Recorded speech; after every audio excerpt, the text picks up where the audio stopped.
The Knights Templar were one of the most powerful and mysterious groups of the Middle Ages, but at the height of their power they were suddenly rounded up and crushed. Their churches were raided, their massive wealth seized, and their knights burned at the stake on charges of witchcraft and Satanism. But was it actually true?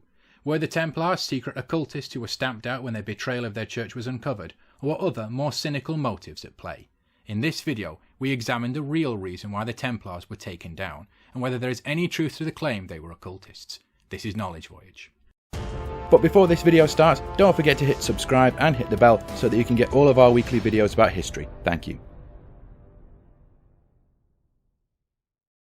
The Knights Templar were one of the great crusading orders. For 200 years they were a powerful force. We have a short video on them if you like, with some more detailed background. So the Templars were respected as loyal and effective knights. But then suddenly, in 1307, disaster hit the Templars. There were dawn raids across France on the basis of sinister charges. The Templars were accused of witchcraft, satanic worship and other acts of depravity. They were found guilty on all charges and burned at the stake in mass executions. The charges against the Templars were severe, and in the centuries that have followed, they have been accused of inspiring all manner of secret society and occult practice. Everything from the Freemasons to Satanism has been blamed on the Templars. But the question is, were the Templars really guilty? Were they really mysterious occultists, or was something else going on? The answer is something very different. You see, the King of France in 1307 was Philip IV. This king had bankrupted France through constant wars and poor financial management. He was short of money and needed lots of money, fast. If only there was a rich group he could confiscate wealth from. And fortunately for him, the Templars were such a group.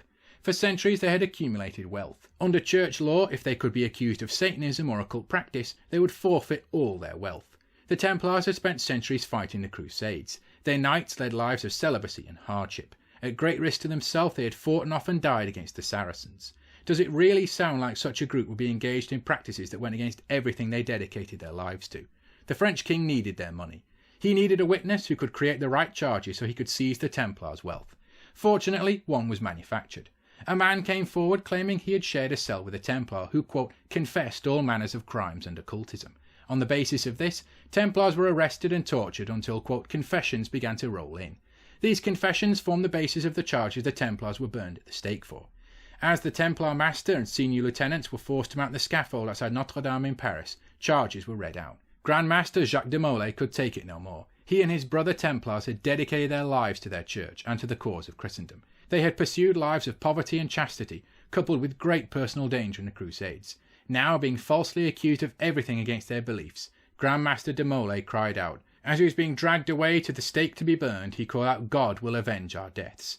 In short, the Templars were emphatically not occultists, but as a rich group in an age when accusations of witchcraft meant you forfeited all your wealth, all it took was a false accusation from a greedy and ambitious king, and that was that. Far from being occultists, the Templars were devoted to their church and its teachings. As the truth of this becomes increasingly widespread and their name is cleared, maybe Grand Master Jacques de Molay will have his revenge after all. Thanks for watching everyone, don't forget to like, share and subscribe. Thank you.